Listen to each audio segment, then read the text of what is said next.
TV নিউজে আপনাদের সকলকে স্বাগত। প্রথমেই চোখ রাখবো নিউজ হেডলাইন্সে। এবার আসছে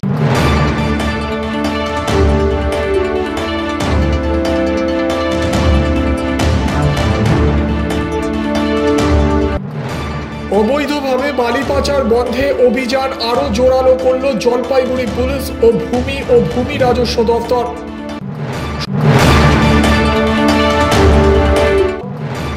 সরগরম শহর, একাধিক ইস্যুতে জেলা শাসকের দপ্তরে বিক্ষোভ দেখালেন জেলার 500 শিক্ষকদের যৌথ মঞ্চ।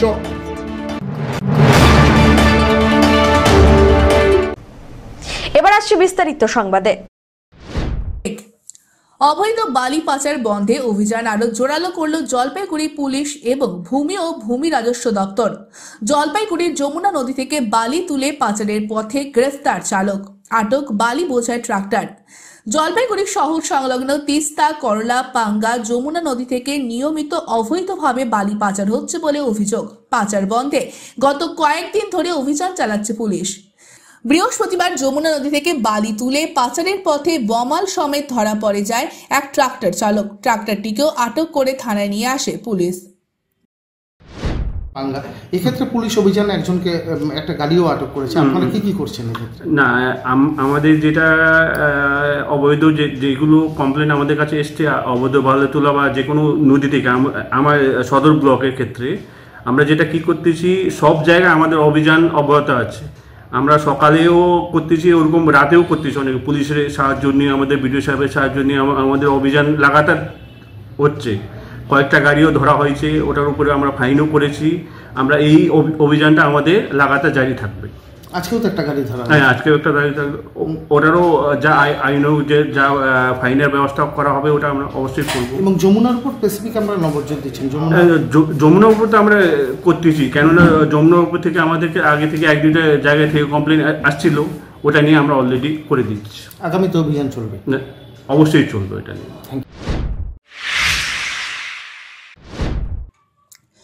একাধিক ইস্যুতে জেলা শাসকের দপ্তরে বিক্ষোভ দেখালেন জেলার 500 শিক্ষকদের যৌথ মঞ্চ।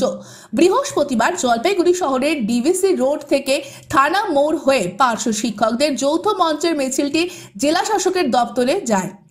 জেলা শাসকের দপ্তরের গেটের সামনে 500 শিক্ষকরা বিক্ষোভ প্রদর্শন করে তাদের দাবি দেওয়ার কথা তুলে ধরেন। এরপর 500 শিক্ষকদের যৌথ মঞ্চের পক্ষ থেকে এদিন জেলা শাসকের দ্বারস্থ হয়।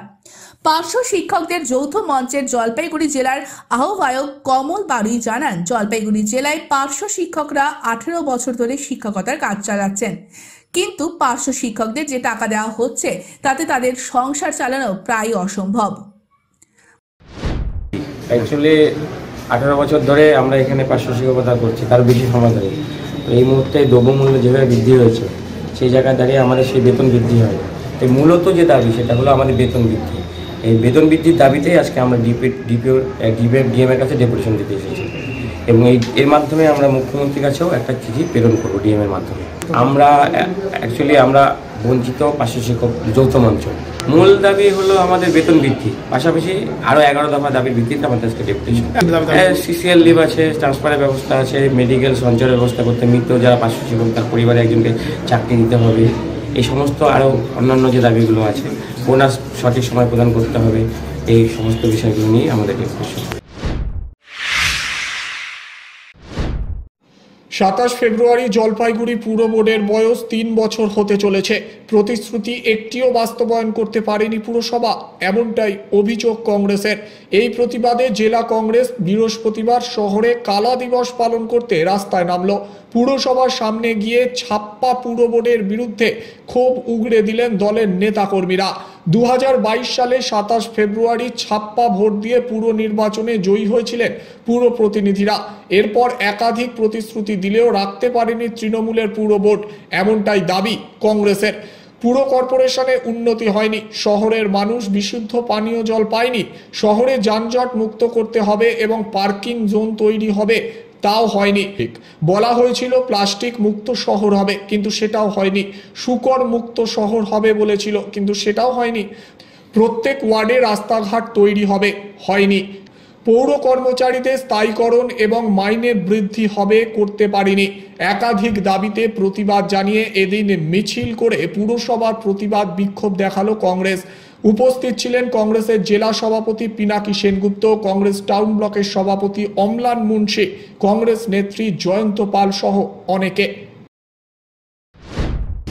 আজকে 27শে ফেব্রুয়ারি 3 বছর আগে এই জলপাইগুড়ি শহরে সাংস্কৃতিক, রাজনৈতিক, গণতান্ত্রিক ঐতিহ্যকে তৃণমূলের হারমাদ গুন্ডা বাহিনী ধূলিসাৎ করে দিয়েছিল। আমরা সেই দিন সারা দিন ধরে দেখেছি কালো কাপড়ে মুখ ঢেকে, কারোর হাতে তীরধনুক, কারোর হাতে বল্লম, কারোর কোমরে গোজা আগ্নেয়াস্ত্র, কেউ গিয়ে আমাদের প্রার্থীদের মারধর করে বার করে দিচ্ছেন, কেউ ভোটারদের উপরে অত্যাচার চালাচ্ছেন, কেউ ইভিএম মেশিন ভাঙছেন, আবার তার সাথে যুক্ত হয়েছিল তৎকালীন পুলিশ প্রশাসন এবং প্রশাসনের কর্তারাও। আমরা দেখেছি চাক্ষুষভাবে, এই জলপাইগুড়ি শহরের মানুষ দেখেছেন। অথচ তারপরে আমাদের প্রার্থীরা যখন কেস করলো, পুলিশের কাছে বিষয়টিকে জানালো, এখনো পর্যন্ত কোনো মানুষ আইডেন্টিফাই হয়নি সেদিন কারা কারা এই ধরনের কাজে, নিকৃষ্টতম কাজে যুক্ত ছিলেন। এই ভোট ছাপ্পা ভোট, এই ভোটকে আমরা মানি না। জোর জুলুম করে দখল করেছে এই বোর্ড ক্ষমতায় এসেছে, তারও আগের ইতিহাস আছে। সংখ্যালঘিষ্ঠ পৌর বোর্ড প্রশাসনের সহযোগিতা নিয়ে কংগ্রেস থেকে তৃণমূলে কিছু মানুষ গিয়ে এই বোর্ড চালিয়েছেন।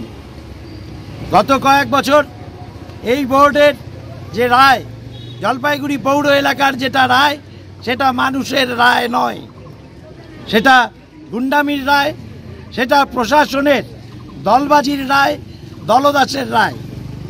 আমরা তাই প্রতি বছর মানুষকে এই কথাগুলি মনে করিয়ে দিতে চাই। সেখানে দাঁড়িয়ে জোর জুলুম করে ভোট দখল করা সত্ত্বেও জলপাইগুড়ির মানুষ পৌর পরিষেবা থেকে বঞ্চিত কেন, তার কোনো সদুত্তর নেই। বার্ধক্য ভাতা, বিধবা ভাতা নতুন করে হয় না। মানুষ যারা পুরনো পাচ্ছেন তারাও পাচ্ছেন না। আবাসন প্রকল্প প্রায় উঠে যাওয়ার পথে, রাস্তাঘাট ভাঙা, জল নিকাশি ব্যবস্থা চরম বিপর্যস্ত, আমরুত প্রকল্প এখনও চালু হয়নি। সলিড ওয়েস্ট ম্যানেজমেন্ট প্রকল্প কোথায় সেটা পৌর কর্তৃপক্ষ বলতে পারবেন না। পৌরসভায় কর্মসংস্কৃতি উচ্ছন্নে গেছে। আর এই পৌরসভার কোনো একজন কর্মী পিএফ গ্র্যাচুইটির টাকা ছেড়ে দিয়ে বসলেন, পৌর কর্তৃপক্ষ কেস করলেন। সেই কেস করার পরে সেই কেস হাইকোর্টে উঠল, পৌর কর্তৃপক্ষ থেকে কেউ সেটাকে ডিফেন্ড করলেন না। তাহলে কি আমরা ধরে নেব যে আকাশে বাতাসে পৌরসভার এই কর্তৃপক্ষের নামে যে কাটমানি, চোরাচালানকারী, তোলাবাজি, পয়সা মারার অভিযোগ আছে, এক্ষেত্রেও কোনো রাঘব পোয়াল ধরা পড়ে যাবেন বলে পৌর কর্তৃপক্ষ সেই অভিযুক্ত কর্মচারীর বিরুদ্ধে গিয়ে কোনো উকিলবাবুকে নিয়োগ করলেন না, ফাঁকা ছেড়ে দিলেন। আজকের দিনে আমাদের শপথ, 2 বছর পর আবার নির্বাচন। একদম পরিষ্কার, আমরা যে কজন কংগ্রেস কর্মীরা এখানে উপস্থিত আছি, আপনারা সাংবাদিক বন্ধুরা আছেন, পৌরসভার গেটে দাঁড়িয়ে পিছনে বি.আর. আম্বেদকর, গণতান্ত্রিক ব্যবস্থার প্রণেতা, সংবিধান প্রণেতার সামনে দাঁড়িয়ে আপনাদের কাছে শপথ গ্রহণ করছি, জলপাইগুড়ি শহরে গণতান্ত্রিক, সাংস্কৃতিক, সামাজিক যে ব্যবস্থাপনা, সেটাকে আর ভুলণ্ঠিত হতে দেব না।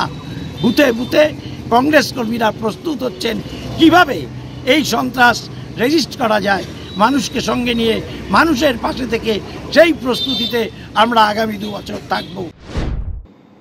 ধীমান রায়ের রিপোর্ট।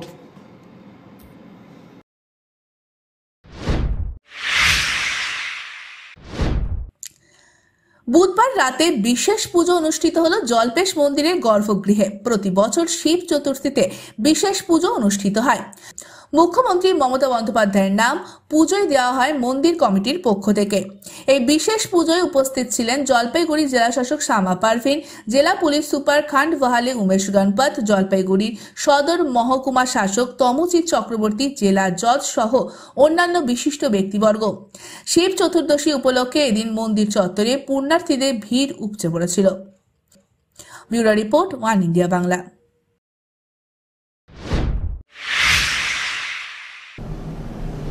নিয়ে নিচ্ছে ছোট্ট একটি বিরতি, ফিরে আসছি বিরতির পর, সঙ্গে থাকুন।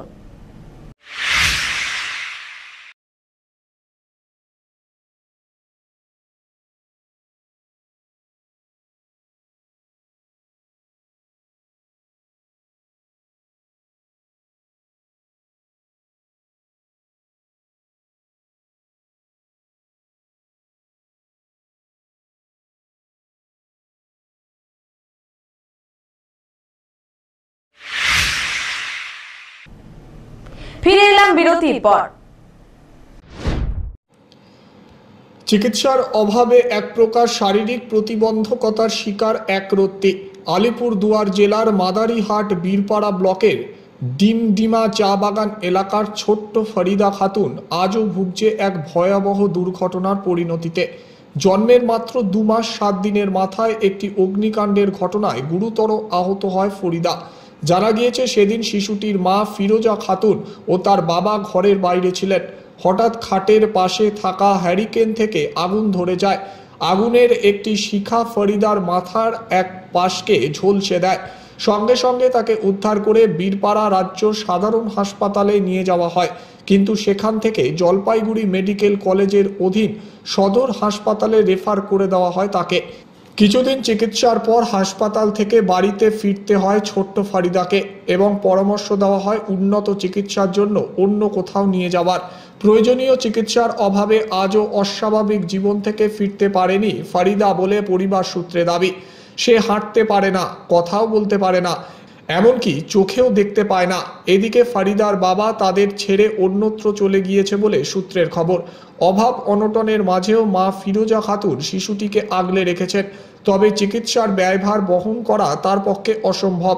তিনি সমাজের সহৃদয় ব্যক্তি, সরকার ও বিভিন্ন সংস্থার কাছে সাহায্যের আবেদন করেছেন যাতে তার সন্তানের চিকিৎসা করানো সম্ভব হয়। যোগাযোগের নম্বর 9932528662। আরও একবার বলছি, যোগাযোগের নম্বর 9932528662। আমার মেয়ের সাথে 2 মাস 7 দিন বয়স হয়েছিল, তখন আমার মেয়ে আগুনে কিভাবে আগুনে পুড়ে গেছিলো।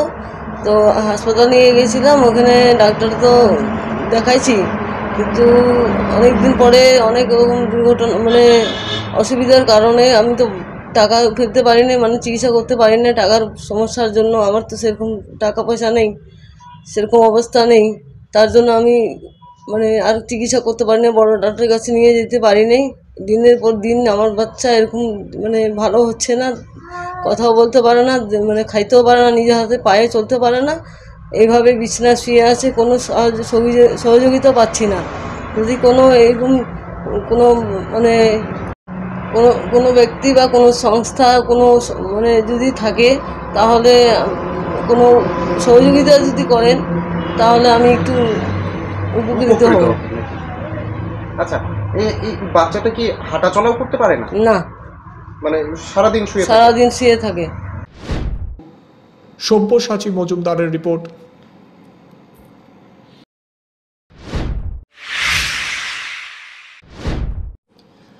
মহিলা ফুটবল টুর্নামেন্ট শুরু হতে চলেছে জলপাইগুড়ি মিলন সংঘের ময়দানে।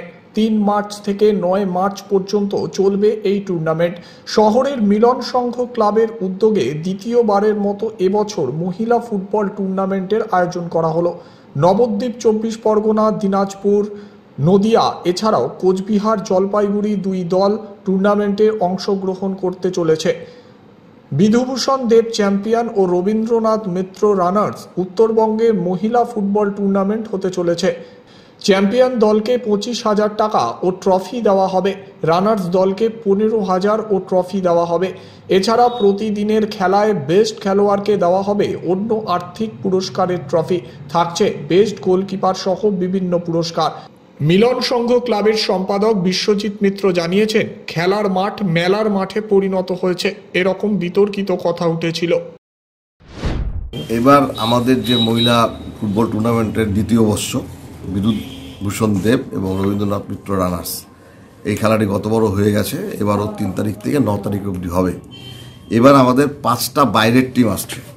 হ্যাঁ, নবদ্বীপ, উত্তর 24 পরগনা, ওয়েস্ট দিনাজপুর, গয়েশপুর এবং নদিয়া, এই 5টা বাইরের টিম থাকছে। আর কুচবিহার জেলার একটা টিম থাকছে, জলপাইগুড়ি থাকছে 2টো টিম নিয়ে এবার আমাদের একটা নকআউট ফুটবল টুর্নামেন্ট হচ্ছে।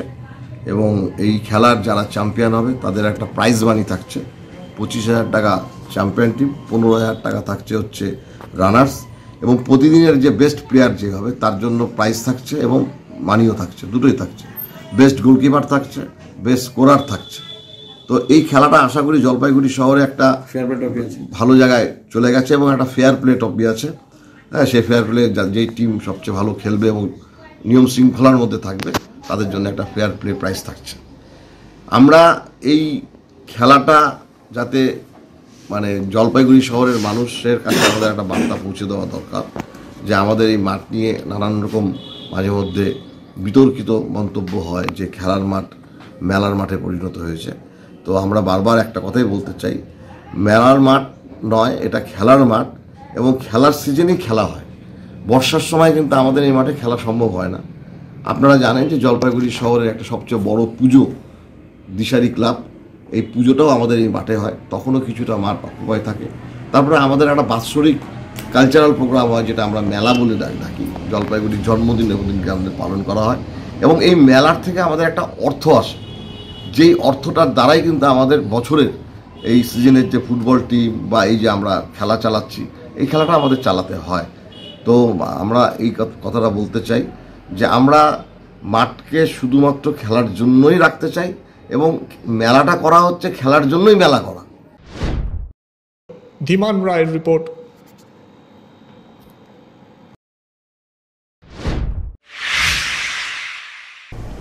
শেষ করবার আগে নিউজ হেডলাইন্স আরো একবার।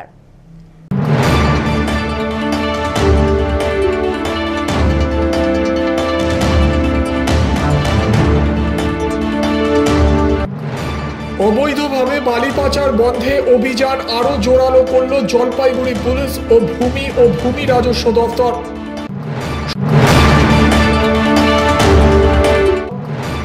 সরগরম শহর, একাধিক ইস্যুতে জেলা শাসকের দপ্তরে বিক্ষোভ দেখালেন জেলার 500 শিক্ষকদের যৌথ মঞ্চ।